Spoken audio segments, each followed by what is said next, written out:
Next ఒక పెద్ద event ఉంది. దాంట్లో సక్సెస్ అయితే ఆల్మోస్ట్ నేను అనుకున్న గోల్ రీచ్ అయిపోతాను. సో నాకంతవరకు టైం కావాలి. నేను ఈ మాటని కాదంటున్నాను అనుకోవద్దు. ఇది నా రిక్వెస్ట్. అర్థం చేసుకో మమ్మీ. చరణ్, ఏంటి మమ్మీ వీడు టైం కావాలని చెప్పి ఇలా ట్విస్ట్ ఇచ్చాడు? వాడు ఇవ్వాల్సిన ట్విస్ట్ వాడిచ్చాడు. సో మనం వాడికి ట్విస్ట్ ఇద్దాం. ట్విస్టా? ఏంటా ఆంటీ? చెప్తాను.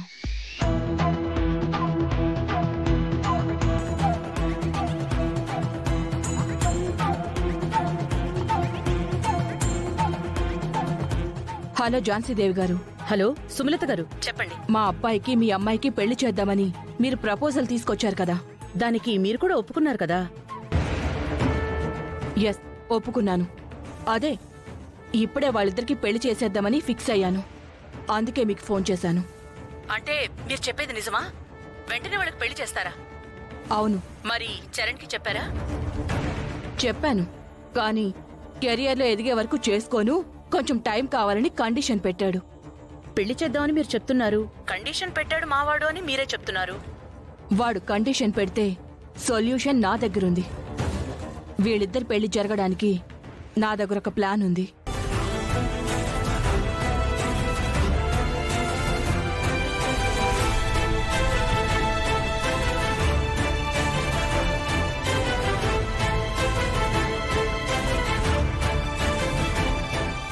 సో అలా చేద్దాం. అలా చేస్తే వాళ్ళ పెళ్లి జరుగుతుంది. వేరే దారి లేదు. ఫిక్స్ అయిపోండి. ఓకే.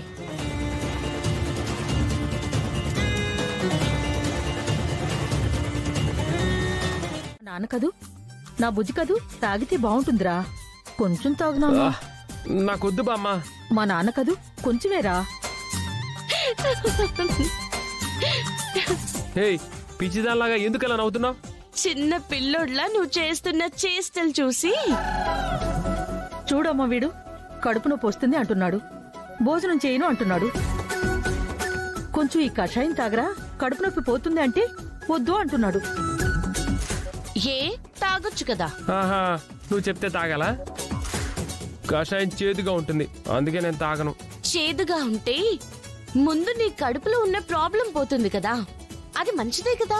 అవసరం లేదు. కడుపు నొప్పినైనా భరిస్తాను, కానీ ఆ కషాయం చేదు మాత్రం నేను భరించలేను. ఇదమ్మా తంతు. ఒరే, చిన్నప్పుడు నీ కడుపు నొప్పి వస్తే ఈ కషాయమే పట్టేదనరా. నాకొద్దని చెప్తున్నాను కదా, వెళ్ళు.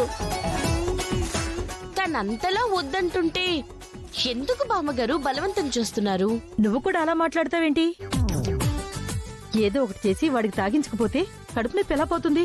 కడుపు నొప్పి పోగొట్టాలంటే ఆల్టర్నేట్ గా ఇంకేమైనా ఉన్నాయేమో చూడాలి. చేదుగా ఉన్న కషాయం తాగమంటే ఎవరు మాత్రం తాగుతారు? అసలు ఈ స్మెల్ మీ మనవడికే కాదు, నాకు కూడా నచ్చదు. ఇదేంటి నాకు సపోర్ట్ గా మాట్లాడుతుంది? అలా మాట్లాడకూడదే. విన్నావా? తనకు కూడా నచ్చదంట. తను చాలా మంచిదంటావు కదా, తనకే నచ్చదంటే ఇక నాకెలా నచ్చుతుంది? అబ్బా, నాకేం అవసరం లేదు. అవును చరణ్, పోనీ బెల్లం పాయసం తాగుతావా? బెల్లం పాయసమా? బ్రహ్మాండంగా తాగుతాను. అబ్బా, ఓసి, నీకేమైనా మతిపోయిందా? వాడు కడుపు నొప్పితో ఏడుస్తుంటే బెల్లం పాయసం అంటావు?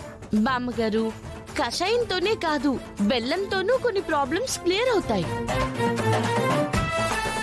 బెల్లం పాయసం అయితే తాగుతావు కదా? బ్రహ్మాండంగా తాగుతా. చూడానమ్మా, చూసి నేర్చుకోవే.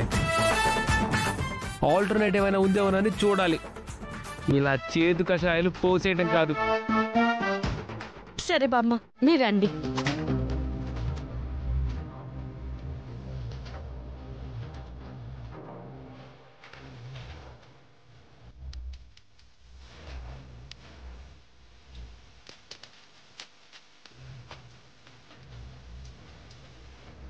బామ్మగారు, ఆ కషాయం లేవండి. ఓసి, బెల్లం పాయసంలో ఇది పోస్తున్నావేంటే? మరేం చేయమంటారు? మీ మనవడు కషాయం ఇస్తే తాగనంటున్నాడు కదా, అందుకే బెల్లం పాయసంలో కలిపిచ్చేస్తున్నాను. బా, బెల్లం పాయసం వాసన భలే ఉంది. తాగితే ఇంకా బాగుంటుందిరా. తాకు చరణ్.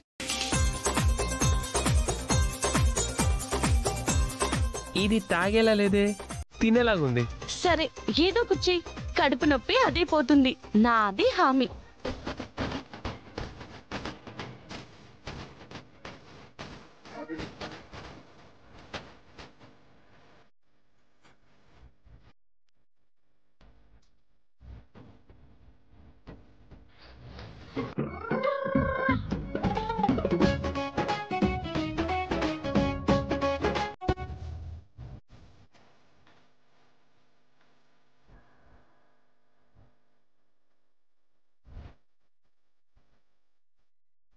అబ్బా, బెల్లం పాయసం భలే ఉంది.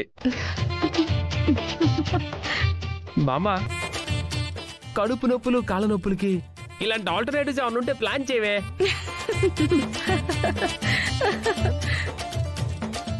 ఏమైంది నీకు? ఇందాక కషాయం తాగినప్పుడు పల్లవి వచ్చి నవ్వింది, ఇప్పుడు బెల్లం పాయసం తింటే నువ్వు వచ్చి నవ్వుతున్నావు. ఏమైంది? ఎందుకు నవ్వుతున్నారు? పిచ్చోడా, నువ్వు తిందేంట్రా? బెల్లం పాయసం కాదు, దాంతో పాటు కషాయం కూడా తిన్నావు. కషాయమా? కషాయం ఏంటి? నువ్వు మామూలుగా ఇస్తే కషాయం తాగమంటున్నావని నీకు బెల్లం పాయసం ఎరవేసి ఆ పాయసంలో కషాయం కలిపేసి ఇచ్చేసిందిరా.